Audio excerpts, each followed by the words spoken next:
மைவி ஃபேஷன் பார்க்குற எல்லாருக்கும் ஹாய். இன்றைக்கி பார்த்தீங்கன்னா ஒரு சூப்பரான ஒரு டிப்ஸு ட்ரிக்ஸு, அதுக்கப்புறமா ரொம்ப ரொம்ப முக்கியமாக நான் யூஸ் பண்ணுறேன், நான் ரொம்ப நாளாக ஃபாலோ பண்ணிகிட்ருக்கேன். ஸோ ஒரு முக்கியமான டிப்பையும் நான் உங்கள் கூட ஷேர் பண்ணியிருக்கேன். ஸோ வீடியோவை ஃபுல்லாக ஸ்கிப் பண்ணாமல் பாருங்கள். இந்த வீடியோ ரொம்ப ரொம்ப ரொம்ப யூஸ்ஃபுல்லாக இருக்கும். கண்டிப்பாக நகை சேர்க்கணும், இந்த வருஷமாவது ஏதாவது வாங்கணும் வைக்கணும் அப்படின்னு நினைக்கிறவங்களுக்கு கண்டிப்பாக யூஸ்ஃபுல்லாக இருக்கும். 40,000 இருக்கும் போதும் புலம்பிட்டு தான் இருந்தோம், இப்போ 1,00,000 ரூபா இருக்கும் போதும் புலம்பிட்டு தான் இருக்கோம். ஸோ இதுக்கெல்லாம் ஒரே தீர்வு என்னன்னா, நம்ம கொண்டு போய் ஃபஸ்ட்டு நம்ம ப்ளச் பண்ணுற நகைகள் எதுவும் வச்சுருக்கோன்னா அதை முதல்ல நம்ம வந்து ரெக்கவர் பண்ணுறது தான். ஸோ அதை எப்படியெல்லாம் வச்சா மட்டுமே இந்த அடகு கடையில் இருக்க நகைகளை நம்ம வந்து மீட்க முடியும். ஸோ அடகு கடை மீன்ஸ் நீங்கள் பேங்கையும் எடுத்துக்கோங்க, அடகு கடையும் எடுத்துக்கோங்க. ஸோ அதில் உள்ள டிப்ஸ் தான் நான் அதை ஷேர் பண்ணியிருக்கேன். ஸோ ஃபுல்லாக பாருங்கள். ஸோ ஃபஸ்ட்டு ரூல் நான் என்ன சொல்கிறேன் அப்படின்னா, முடிஞ்ச அளவுக்கு அடகு வைக்க போகிறீங்க அப்படின்னா கண்டிப்பாக அடகு கடையை சூஸ் பண்ணாதீங்க. அடகு கடையோட வட்டி விகிதமே வேறு, பேங்கோட வட்டி விகிதம் வேறு. ஸோ அதனால் முடிஞ்ச அளவுக்கு பேங்க்கில் அடகு வைங்க. இதுதான் ஃபஸ்ட் ரூல். செகண்ட் வந்து என்னன்னு பார்த்தீங்கன்னா, அடகு கடையோட வட்டி எவ்வளோ இருக்குன்னா ஒரு 2.5% இருக்குதுன்னு வச்சுக்கோங்களேன், மாதத்துக்கு சொல்கிறேன். ஸோ 2.5% இருக்குது, ஒரு 3% இருக்குது அப்படின்னா உங்களுக்கு மாதமே வந்து 3,000 ரூபாய் வரும். 1,00,000 ரூபாய்க்கு 1,00,000 ரூபாய்க்கு 3,000 ரூபாய் நீங்கள் கொடுக்குறதுக்கும் ஸோ பேங்குக்கும் உங்களுக்கு நிறைய டிஃப்ரென்ஸ் இருக்கும். பேங்குக்கு வருஷத்துக்கே வந்து உங்களுக்கு 8%, 8லேருந்து 9 இப்படி தான் இருக்கும், 9, 10 இப்படி தான் பேங்குக்குள்ளே இருக்கும். ஸோ இது மாதத்துக்கே 3 இருக்குன்னா ஒரு 3 மாதத்துக்கே உங்களுக்கு 10 வந்துடுதா. ஸோ அதனால நீங்கள் முடிஞ்ச அளவுக்கு பேங்கில் அடகை வைங்க. ஸோ என்னுடைய பர்சனல் எக்ஸ்பீரியன்ஸ் பார்த்தீங்க அப்படின்னா, ஃபஸ்ட்டு எனக்கு அடகு வைக்கும்போது நான் அடகு கடையில் தான் போய் வச்சேன். எனக்கு 2,00,000 ரூபாய்க்கு அடகு வச்சேன். ஆனால் எனக்கு அப்போ தெரியாது அடகு கடையில் பேங்குக்கும் இதுக்கும் நிறைய டிஃப்ரென்ஸ் இருக்கும் அப்படிங்கிறது தெரியாது. ஆனால் அடகு கடையை பொறுத்த வரைக்கும் உங்களுக்கு அமௌண்ட் வந்து நிறையா தருவாங்க. நீங்கள் வைக்கிற கிராம்ஸ்க்கு அதே கிராம்ஸ்க்கு உங்களுக்கு பேங்க்கில் கம்மியாக தான் அமௌண்ட் தான் தருவாங்க. ஸோ அதுதான் கொஞ்சம் டிஃப்ரென்ஸ் இருக்குமே தவிர மற்றபடி. ஆனால் வட்டியை நீங்கள் கால்குலேட் பண்ணி பார்க்கும்போது நீங்கள் பேங்க்கில் எவ்வளவோ தேவையில்ல அப்படின்ற மாதிரி ஃபைனலாக இருக்கும். ஸோ அதனால் அடகு கடையை வந்து தவிர்த்துட்டு நீங்கள் பேங்க்கில் வைக்க பாருங்கள். ஸோ நிறைய நகைகளை பெருக்கணும் அப்படின்னு நினைக்கிறவங்களுக்கு இது மிகப்பெரிய ஒரு யூஸ்ஃபுல்லான டிப்பாக இருக்கும்.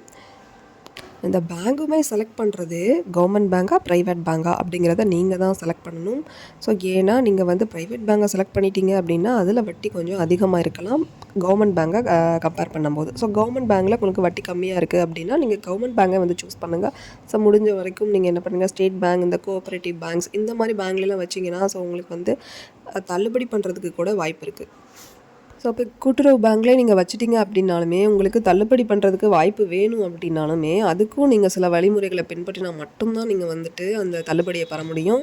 அதுக்கு என்ன டிப்ஸ் இருக்குது அப்படிங்கிறதையும் இந்த வீடியோவில் சொல்லிடுறேன். சரி, நீங்கள் நகை அடகு வைக்க பேங்குக்கு போயிட்டுங்க. ஒரு 5 சவரன் வைக்கிறீங்க அப்படின்னா கண்டிப்பாக 2 சவரன் ஒன்றும் தனியாக 3 சவரன் ஒன்றும் வைங்க. ஸோ ஒரே நாள்லையும் நீங்கள் அப்படி வைக்கலாம். சில பேங்கில் வந்து மறுநாள் தான் வந்து வைக்கலான்னு சொல்லுவாங்க. அப்படி இருந்தால் நீங்கள் வந்து அதை எது போகணும் வரணுங்கிற அந்த செலவுகளை வந்து இது பண்ணாமல் நீங்கள் போய் கண்டிப்பாக மறுநாளாக இருந்தாலும் பரவாயில்லன்னு போய் நீங்கள் வச்சிங்க அப்படின்னா கண்டிப்பாக இது வந்து ஆர்பிஐ ரூல்ஸ் வந்து உங்களுக்கு மாறினாலும் நாளைக்கு ஏதாவது ஒரு ப்ராப்ளம் வந்து வந்தாலும் மொத்தமான அமௌண்ட்டை திருப்பி உங்களால் பண்ண முடியாத சுச்சுவேஷனுக்கு ஆளானாலும் நகைகளை ஈஸியாக 2 சவரன் 3 சவரன் இருக்கும்போது தனித்தனியான அமௌண்ட்டுக்கு நீங்கள் திருப்பி வைக்கிறதுக்கு ரெனுவல் பண்ணுறதுக்கு ரொம்பவே யூஸ்ஃபுல்லாக இருக்கும். மொத்தமாக கொண்டு போய் 5 சவரனையும் வச்சு ஒரே அமௌண்ட்டாக நீங்கள் வாங்கிட்டு வந்துட்டீங்க அப்படின்னா அந்த அமௌண்ட்டை உங்களுக்கு ரெடி பண்ணுறதுக்கு ரொம்பவே கஷ்டமாக இருக்கும். ஸோ இது ரொம்ப ரொம்ப முக்கியமான 2வது டிப்பு. ஸோ இந்த டிப்பை வந்து நீங்கள் யூஸ் பண்ணுறதுனால நகை வந்து ஆர்பிஐ ரூல்ஸ் வந்து என்ன மாற்றினாலும் எப்படியும் உங்களுக்கு நகை வந்து ஏலம் போகாமல் உங்களால் திருப்பி ரெனவல் பண்ணி வைக்க முடியும். ஸோ இது ஒரு சான்சஸ் இருக்குது. ஸோ உங்களுக்கு தயவு செஞ்சு நீங்கள் வைக்கும்போது நகையை ஸ்ப்ளிட் பண்ணி வைங்க. அடுத்ததாக பார்த்தீங்கன்னா, ஒருவேளை சேஞ்ச் ஆணுச்சுன்னா கண்டிப்பாக நகை காலி ஆயிரும், அதையும் தெரிஞ்சுக்கோங்க.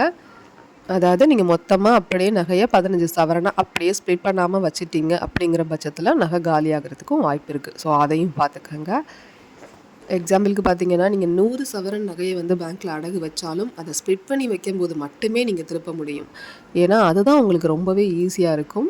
ஸோ கவர்மெண்ட் பேங்க்கில் வைக்கிறீங்க, கோஆப்ரேட்டிவ் பேங்க்கில் வைக்கிறீங்க அப்படின்னா கண்டிப்பாக நகையை திருப்புறதுக்கான ஏதாவது ஒரு வேயை ரெடி பண்ணிக்கிட்டு நீங்கள் வைங்க. ஸோ ஆர்டி போடுங்க. இல்லை அப்படின்னா நீங்கள் கண்டிப்பாக ஒரு ஏலச்சீட்டு இந்த மாதிரி சீட்டு போட்டு நீங்கள் வந்துட்டு நகையை எப்படி மொத்தமாக மீட்கலாம் அப்படிங்கிறத நீங்கள் வந்து முதல்ல யோசித்து வச்சுக்கோங்க. சில பேங்க்கில் பார்த்தீங்க அப்படின்னா லோன் ரீபேமெண்ட் அப்படிங்கிற ஒரு அப்ளிகேஷன் வந்துட்டு நீங்கள் யூஸ் பண்ணிட்டீங்க அப்படின்னா அதில் ஒரு ஆப்பில் உங்களுக்கு அந்த மாதிரி ஒரு ஸ்பேஸ் கொடுத்துருக்காங்க. ஸோ அதில் போய்ட்டு நீங்கள் வந்து இருக்கிற கையில் கிடைக்கிற காசை வந்து நீங்கள் கட்டிட்டீங்க அப்படின்னா நீங்கள் கொஞ்சம் கொஞ்சமாக டிஜிகோல்ட் சேவ் பண்ணுற மாதிரி நீங்கள் வந்து லோன் ரீபேமெண்ட் மூலமாகவே கொஞ்சம் கொஞ்சமாக காசை அடைச்சிட்டு நீங்கள் வந்து நகையை மீட்டுட்டு வரதுக்கு ரொம்பவே யூஸ்ஃபுல்லாக இருக்கும். ஸோ அடுத்து ரொம்ப முக்கியமான டிப்ஸ்ன்னு பார்த்தீங்க அப்படின்னா, முடிஞ்ச வரைக்கும் நான் பண்ணுற முக்கியமான டிப்ஸ்ன்னு என்னென்னு பார்த்தீங்கன்னா, முடிஞ்ச வரைக்கும் மாதம் மாதமே வட்டி கட்ட ட்ரை பண்ணுவேன். அதோட கொஞ்சம் அமௌண்ட் ஒரு ரூ. 500 1000 கூட வச்சு அந்த அசலில் வச்சு அடைக்கிறதுக்கு ட்ரை பண்ணுவேன். ஸோ அப்படி பண்ணும்போது கண்டிப்பாக நீங்கள் நகையை மீட்கிறதுக்கு சுலபமான வழியாக உங்களுக்கு இது தெரியும். ஸோ நான் சொல்கிறது உங்களுக்கு புரியும்னு நினைக்கிறேன்.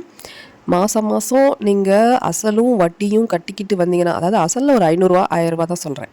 மினிமலான அமௌண்ட் தான் சொல்கிறேன். வட்டி வந்து முழுசாக கட்டணும். அப்படி நீங்கள் கட்டுனீங்கன்னா இந்த ஒரு வருஷத்துக்கு உண்டான வட்டியை நீங்கள் கால்குலேட் பண்ணி பார்த்தீங்கன்னா, நீங்கள் கட்டின வட்டி உங்களுக்கு கம்மியாகிறதுக்கு வாய்ப்பு இருக்குது. ஒரு வருஷத்துக்கும் நீங்கள் கால்குலேட் பண்ணீங்க 12 மாதத்துக்கும்னு பார்த்தீங்கன்னா, நீங்கள் மாதம் மாதம் கட்டும்போது அந்த வட்டி கம்மியாகிறதுக்கு வாய்ப்பு இருக்குது. ஏன்னா நீங்கள் அசல்லையும் கொஞ்சம் அமௌண்ட் வைக்கும்போது அந்த மெயின் அமௌண்ட் இனிஷியல் அமௌண்ட் குறையும். ஸோ அடுத்த மாதம் வட்டி உங்களுக்கு அடுத்தடுத்த மாதங்களுக்கு குறையாகவே வாய்ப்பு இருக்குது. ஸோ அதனால் கண்டிப்பாக வந்து அசல் வட்டி கட்டிட்டு வர்றது ரொம்ப ஒரு சூப்பரான மெத்தட். ஸோ இந்த மெத்தடை நான் ஃபாலோ பண்ணுறேன். நீங்களும் ஃபாலோ பண்ணி உங்கள் நகைகளை திருப்பி முடிஞ்ச வரைக்கும் முயற்சி பண்ணுங்கள். நம்ம சேனலை தொடர்ந்து சப்ஸ்கிரைப் பண்ணுங்கள், லைக் பண்ணுங்கள், இந்த வீடியோவை ஷேர் பண்ணுங்கள். பிடிச்சிருக்கு அப்படின்னா கண்டிப்பாக யூஸ்ஃபுல்லாக தான் இருந்திருக்கும்னு நினைக்கிறேன். ஸோ அடுத்த வீடியோவில் பார்க்கலாம். கோல்டு ஏதாவது ரிலேட்டட் வீடியோவில் பார்க்கலாம். பாய், தேங்க்யூ, டேக் கேர்.